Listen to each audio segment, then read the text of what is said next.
If life is like being a boat on the water, sometimes there are storms. And the storms always seem to surprise us. They seem to come out of nowhere. But the thing is, storms, they're normal. They happen all the time. The Pacific Ocean, right off the coast of Vancouver, actually is known for its storms, and they happen normally. It would be strange for there to be no storms. Probably about 45 major storms per year, and there is ships that have sunk all along the coast. Even our little lake. Sometimes it wouldn't be smart to go out on that lake. People do it anyway, and it's not smart. There's storms on that lake. It can be dangerous. Storms are a normal part of big bodies of water, and they happen all the time. But if life is like a boat, sometimes it feels like we might sink in a storm. The disciples are in a boat with Jesus, and it feels like it might sink. And they're surprised by the storm. It takes them off guard. They just left the crowds Jesus had been preaching. They decided to go to the other side of the Sea of Galilee, which is a really large lake. And it's in a really deep valley. It's known as the lowest freshwater body in the world. I think it's like 250 feet below sea level. It's in this valley with mountains all around it, and it's really susceptible to strong winds that rise up and funnel down that valley. It's also a shallow lake. So when this happens, the waves, they can just whip up with hardly any notice.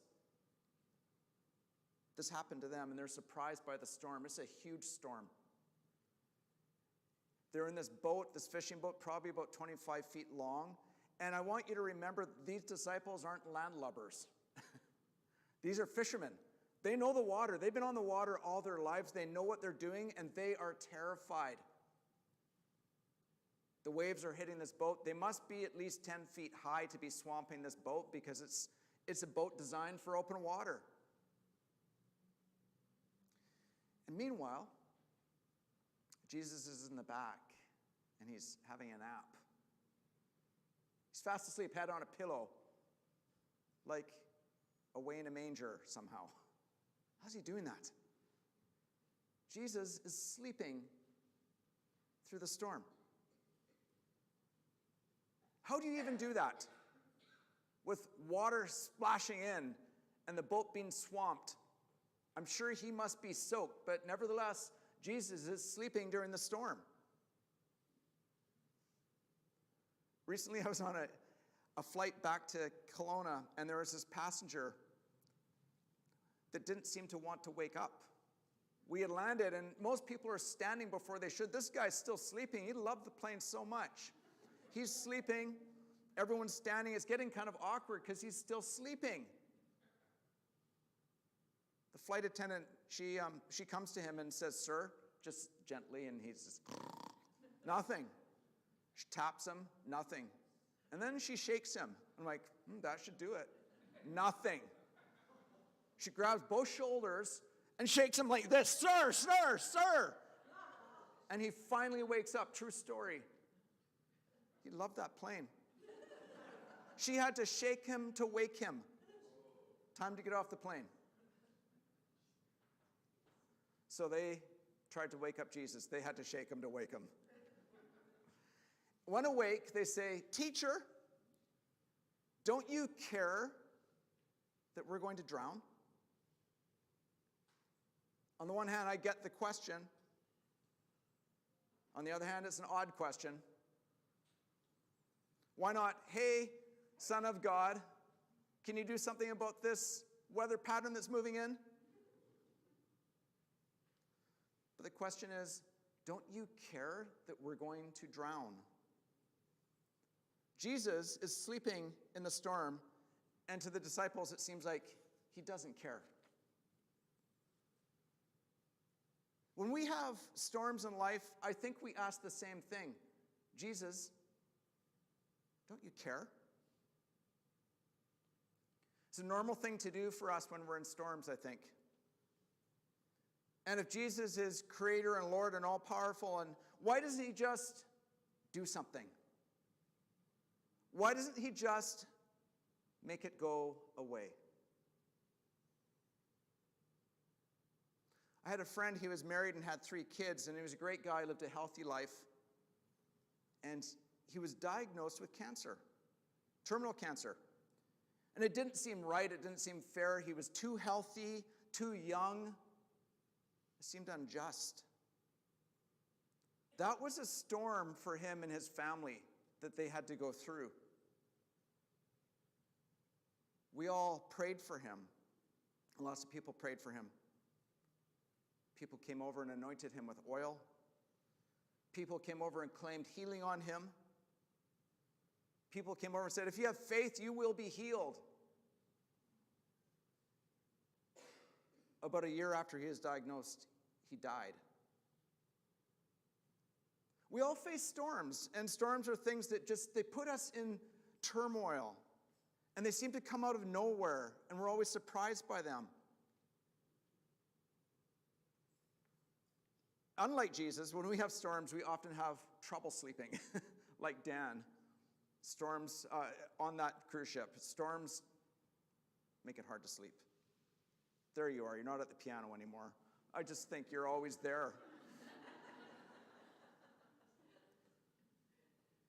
Storms are things that keep us awake at night.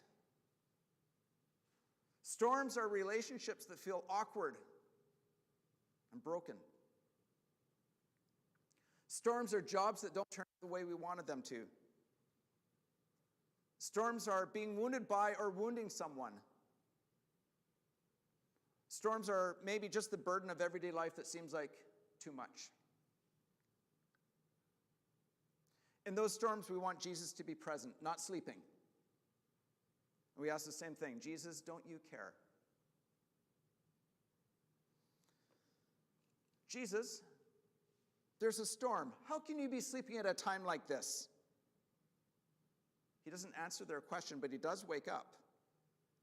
And the language kind of indicates that he stands up in a powerful position and commands the storm to be still.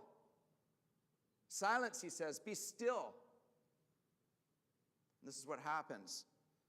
Verse 39, suddenly the wind stopped and there was a great calm. As suddenly as it started, it was over. The lake is quiet, it's calm. The only evidence is that the boat looks like a bathtub full of water, and there's dripping water off the beards of the sailors. Now, this story contains a promise, a hope. It might seem like at first reading that the promise is this: when storms come, we need to have faith that Jesus will make them go away. That's what we want. But that's not the message of the text. The message isn't that Jesus makes storms and troubles go away. The promise is that Jesus is in the boat with you. The promise is that faith conquers fear, and that when storms do come, faith is what gets you through those storms.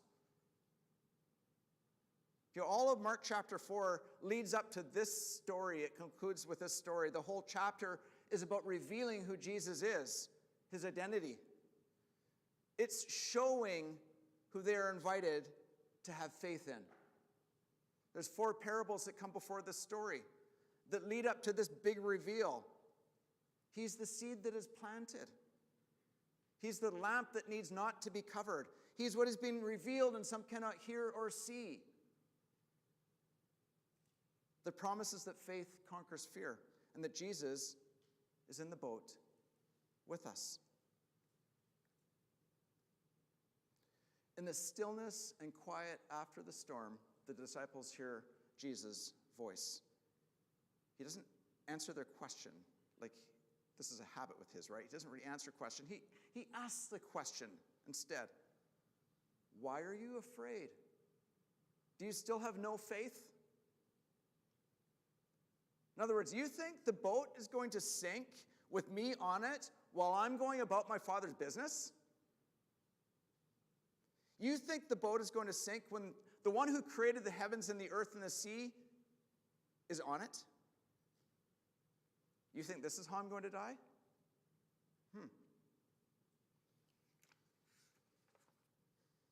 Why are you afraid? Do you still have no faith? Jesus links fear and faith. And he's concerned about their fear dominating their faith. Fear and faith push back against each other. They repulse each other. Fear and faith are kind of like two magnets that you try to push together, and they move each other back and forth, and no matter how hard you try, they won't stick. Fear and faith repulse each other. They push against each other. Now, I think we all know what fear feels like. We all should anyway. Fear is the thing that pushes against faith. Fear is the thing that keeps us from believing. Fear is the thing that keeps us from seeing the best in others.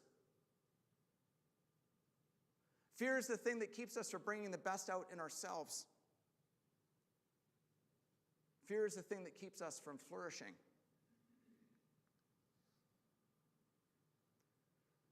I always hesitate to tell you about the TV I'm watching because I know it opens me up to all sorts of judgment. But I have been watching a TV series which I admit I have to really be disciplined not to watch too much. It's called SAS, Who Dares to Win? It's, oh yeah, right? So this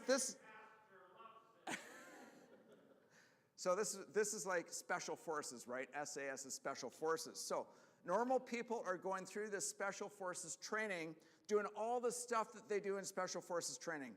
Living like they do, eating like they do, sleeping like they do, doing all the exercises.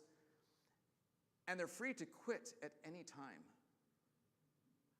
It's fascinating who quits.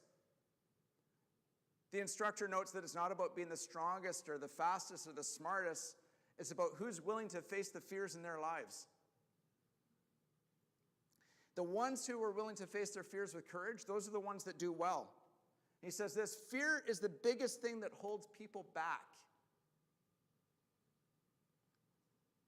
The Apostle Paul wrote to Timothy, he was discipling Timothy, and Timothy was discouraged because it was such a hard job, the church he was at in Ephesus. And he notes that fear is not from God. And in 2 Timothy 1:7 it says, "For God has not given us a spirit of fear and timidity, but of power, love, and self-discipline." And it's interesting to note that now science has all this stuff about fear in our brains that we know. When we're stuck in fear, we literally can't access the best parts of our brain. They shut off. We can't think clearly, can't love well, we can't connect deeply. We live in alarm in this fight or flight sort of mode all the time, elevated. And community becomes a place of anxiety rather than a place of healing. Fear is a wall that keeps others out, and fear is a wall that keeps us hemmed in. Fear pushes against faith. And fear can sink a boat with slow leaks as surely as a storm with waves. Faith pushes against fear and takes walls down. Faith is seeing Jesus for who he is. Faith is confidence that Jesus cares deeply and has authority over life and death and that he is good. Faith is believing in his presence in the storms and receiving the courage and peace that he offers. It's taking steps in a storm that feel terrifying, but the courage comes from faith and from him. And it's facing our fears. Sometimes I think the work that God wants to do in us is about us overcoming fear and living with courage I think this is one of the most powerful things we can do in life. Faith in Jesus gives us courage to name our fears and to expose them. And when we live in faith, we find that the walls come down between us and others because we're no longer living in fear of not being good enough, not being strong enough, not being smart enough. But we know that no matter what, whether we fail or not, it doesn't look so bad anymore to fail. Faith is freedom from the bondage of fear. The very last verse of Mark chapter 4 is when the disciples are beginning to understand who Jesus is. After Jesus calms the storm and challenges them to fear, not faith, it says this in verse 41. The disciples were absolutely terrified. Who is this man? They ask each other. Even the wind and the waves obey him. The word terrified in this verse is a bit different than normal usages. It can mean awe, like fear of the Lord. Terrified in the sense that they realize something about who's in the boat with them. It's awe, it's realization of who Jesus is. The one who commanded the storm can only be the Son of God. He's Emmanuel, God with us.